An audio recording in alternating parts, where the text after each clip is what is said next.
Allison. I'm the Programs Outreach and Youth Services Manager here at Monterey County Free Libraries. Thank you for joining me today for another episode of Book Chat Kids. Tonight I'm going to be chatting with you about this very cool nonfiction book that we have just gotten in. It's called Action: How Movies Began, and it's by Meghan McCarthy. And this is a very cool look into the beginning history of film.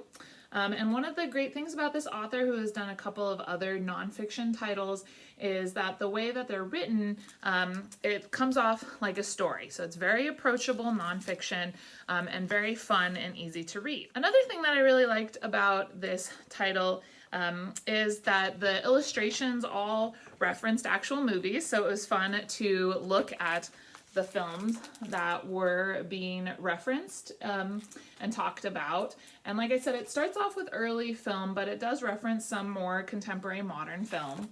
And it really goes all the way back to talk about how people were looking at motion and photography, and how photography got turned into actual moving pictures. All of the pictures in this book are illustrated, which is really cool, but it's also fun. You can Google them and compare the illustrations with the actual pictures. When I first picked up this book, I thought that it was a history of film in general, so I was a little surprised when it ended very abruptly to me, because it wasn't. It's just about the start of film and the players that are involved with that. And what I really loved, again, is that the author showed how trends from the past have been incorporated and modernized into future films. So here's a section where the author is talking about how there were no special effects for this Buster Keaton film, and here is Tom Cruise doing something similar modern day. So it shows how the building blocks of film have been translated into something more contemporary. And it goes through that again, showing 3 different sequences of falling off of a clock.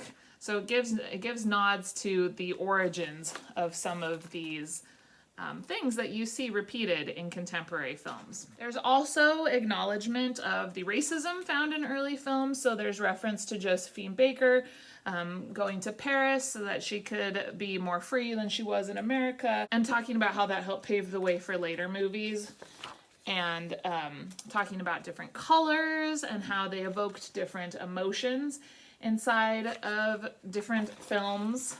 What's really fun is that at the end, there are a few different author's notes about the content of the book. There is a selected bibliography that references all of the films that are referenced inside, along with other books that you could read.